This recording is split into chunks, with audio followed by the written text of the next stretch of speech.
आप सबको ये आज वाकिफ होंगे कि धुर्वा में हमारे जो प्रमुख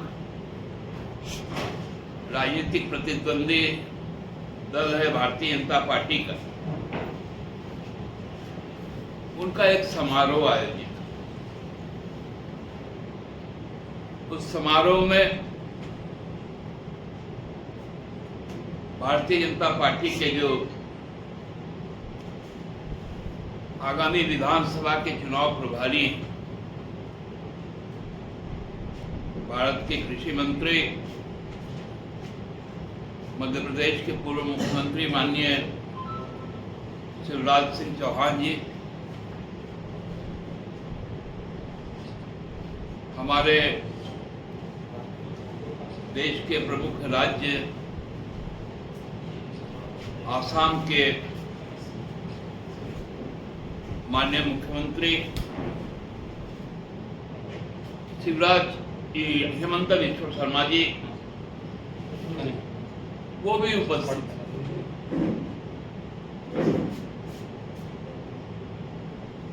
हमें लगता था कि ये आयोजन कुछ राजनीतिक संदेश के लिए होगा, लेकिन विगत 3-4 दिनों से हमको लगता है कि भारतीय जनता पार्टी राजनीतिक तौर पे हमसे मुकाबले के लिए अब तैयार नहीं है।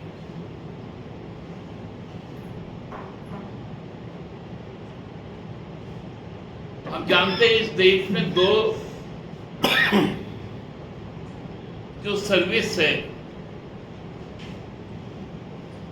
एक आईपीएस है और दूसरा भी आईपीएस है।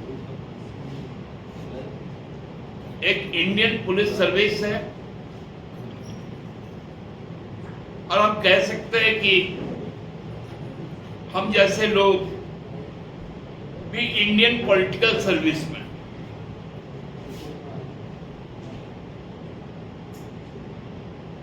हमारी परीक्षाएं के शेड्यूल तय नहीं होते, हमें रोज परीक्षा देना पड़ता है। हमारे जो शेड्यूल है वो जनाकांक्षा है, राज्य हित है, देश हित है, नौजवानों के सवाल है, किसान मजदूरों के सवाल है, महिलाओं का सम्मान और उनके आत्मनिर्भरता का है, स्वास्थ्य का है, बच्चों का शिक्षा का है और समाज से जुड़े हर मुद्दे के साथ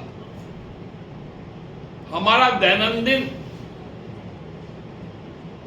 एक वास्ता रहता है। जो समाज नीति, जो राजनीति होती है, उसको हम तय करते हैं। लेकिन चूंकि समाज को बांटकर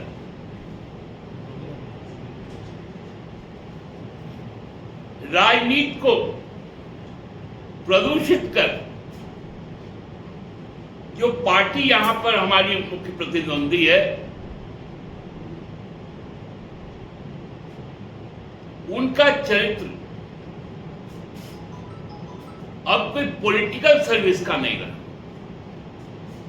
पॉलिटिकल इशू का नहीं रहा।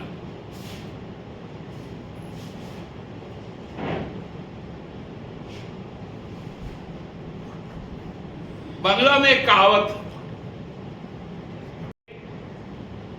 आमी तो कोला खाई नहीं, मतलब जिसको हम लोग बोलचाल के भाषा में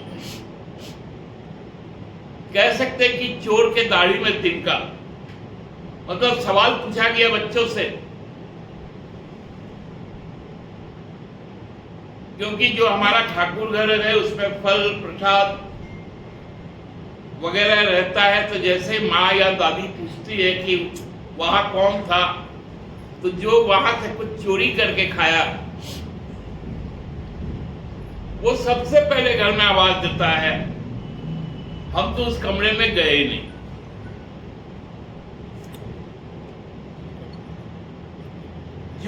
पार्टी और जो सरकार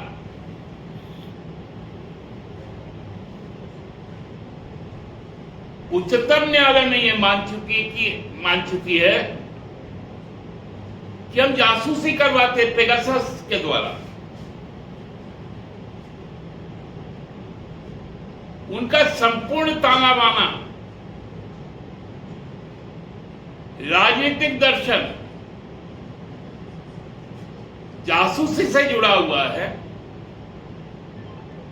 उनको हर चीज में आजकल जासूसी नजर आता है।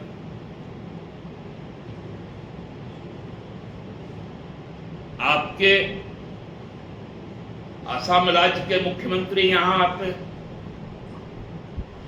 यहां ठहरते हैं। क्या असम पुलिस हमारे राज्य के पुलिस के साथ संपर्क में नहीं रहती?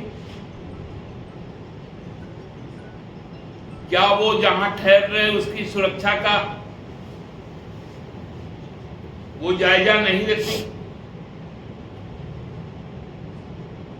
उनके रूट के बारे में जानकारी नहीं लेती? लेना पड़ता है, समन्वय बनाकर चलना पड़ता है, क्योंकि वो विशिष्ट जन है।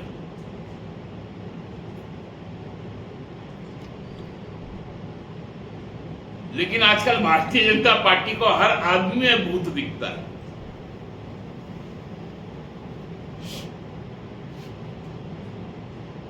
कोई उनको प्रणाम भी करता है तो पीछे घूम जाता है। अरे बाबा, कहीं जासूस तो नहीं? ये डर है।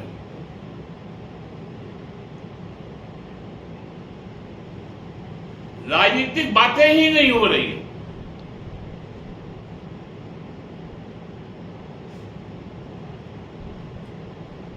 जैसे ही एक स्लोगन दिया, मिला क्या? हमने जब फेरियस निकाल दी कि क्या क्या नहीं दिया, और आपने किया क्या, तो वो धड़ा का धड़ा रह गया उनका सवाल। अब नया पैंतरा शुरू हो गया है। आप जो भी कर लें, जितना भी घूम घाम लें, जनता ने जो मन बनाया है, आगामी विधानसभा का चुनाव जब होगा तो उनका स्पष्ट जनादेश इस बात को तय करेगा कि झारखंडी अस्मिता, झारखंडी पहचान, मूलवासी आदिवासियों की आकांक्षा को आत्मसात करने के लिए जो विश्वसनीयता झारखंड मुक्ति मोर्चा में है, वो और किसी में नहीं। और इसीलिए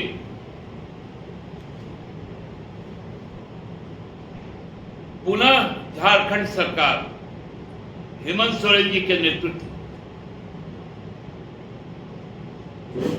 एक बार फिर, चौथी बार 5 सालों में, जिसमें 2 साल तो लोग घर से निकले ही नहीं। हम कह सकते हैं कि जो भी बचा हुआ कार्यकाल है उसमें 5 महीने का जेल यात्रा, लगातार 2 साल से केंद्रीय एजेंसियों का हस्तक्षेप, अब तो जिन बातों को लेकर यहां पर कई तरह के अनुसंधान किए गए, अब तो माननीय उच्चतम न्यायालय ने वो जो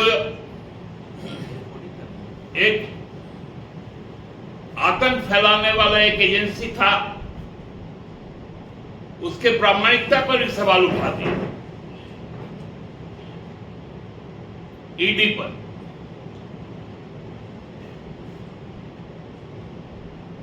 तो वो सब भी अब समाप्त होते जा रहे हैं और पुनः लोगों के साथ अपने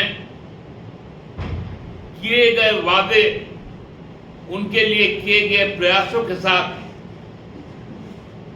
सरकार फिर से आपके द्वार जा रही है, आपकी योजनाओं को लेकर जा रही है। पहली बार पूरे देश में महिलाओं को परिवार प्रति नहीं, प्रति महिला को 21 साल से ही जीवन पर्यंत उनको एक सहायता राशि, संवर्धन राशि दी जा रही है। 21 साल से 50 साल और 50 साल से फिर आजीवन। साथ साथ पुरुष को भी 50 साल से आजीवन सर्वजन पेंशन योजना के तहत रोजगार के कई योजनाएं एक साथ, अबुआ आवास,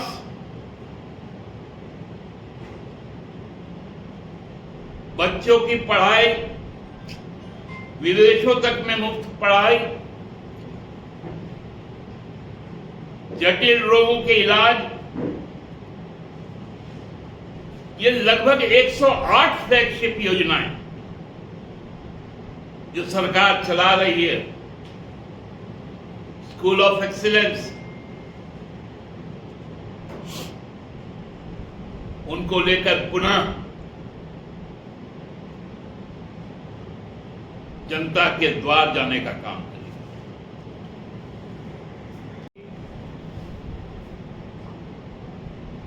अब चोर पुलिस के खेल में उलझ कर रह गई।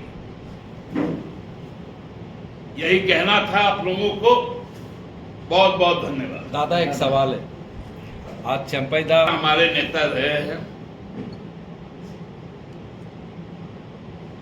आंदोलनकारी भी रहे हैं,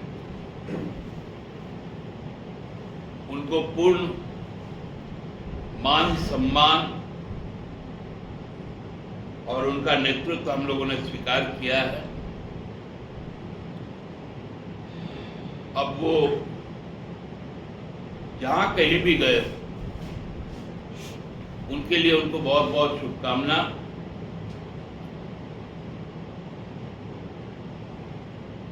लेकिन हमको लगता है कि इससे हमको तो नहीं, भाजपा को बहुत बड़ा उसमें हलचल देखने को मिलेगी। दादा, 2-3 सवाल रहा। एक तो समझ में, चंपैदा ने भी कहा कि वो दुखी है और परिवार का यदि कोई भी सदस्य, किसी भी स्तर का सदस्य यदि परिवार को त्यागता है तो स्वाभाविक रूप से मन व्यथित होता है। एक नॉन पॉलिटिकल सवाल है, कोई जानकारी फिर भी एक कमिटमेंट तो होना चाहिए सरकार की तरफ से कि इसमें वो सरकार से संबंधित चीजें हैं। आप दादा, एक और बात आप बोल रहे हैं, सब सवाल ही आज के लिए नहीं है। आगामी दिनों में आपकी भी पत्रकारिता कायम रहे, इसकी मुझे बहुत गंभीर रूप से चिंता है। झारखंडियों की बात चंपैदा कर रहे हैं, उनकी लड़ाई लाने की बाहर का खाल निकालिएगा तो हम जवाब देने को तैयार। अच्छा, एक आखिरी कमेंट चाहेंगे, पार्टी के तरफ से क्या संदेश देंगे चंपैदा को? पुराने साथी रहे, नए घर में। आपने सुना नहीं है, मैंने उन्हें शुभकामनाएं दी है, प्रणाम कहा है। दादा, पार्टी को क्या नुकसान हो रहा है उनके जाने से? देखिए, पार्टी समूह होती है और आप लोग तो जानते ही है कि हम लोग जल जंगल जमीन के लोग, झामुमो जो है ना, उसकी जो जड़ें हैं वो बांस का जड़। बांस को कभी भी आप जड़ से नहीं उखाड़ सकते। एक बांस काटिएगा, बगल से दूसरा बांस उठ के आ जाएगा। इसलिए जो मूलवासी आदिवासी है, वो जितना बांस की खेती समझते हैं, तो वो उतना ही झारखंड मुक्ति मोर्चा को भी समझते। दादा, रामदास सोरेन जी आज मंत्री पद का शपथ ले लिए हैं। क्या जेएमएम ने कोल्हान से नया टाइगर छोड़ दिया है क्या? ये आप लोग शब्द कहाँ से निकाल देते हैं, टाइगर, लायन? बाद में किसी को कुछ बोल दीजिएगा, हम लोग का मुंह से किसी को कुछ बोलवा दीजिएगा, वैसा होता है क्या? तो रामदास सोरेन जो आज किए हैं ठीक कोल्हान है, से- वैक्यूम था, वैक्यूम भरा गया, वैक्यूम कभी होता नहीं।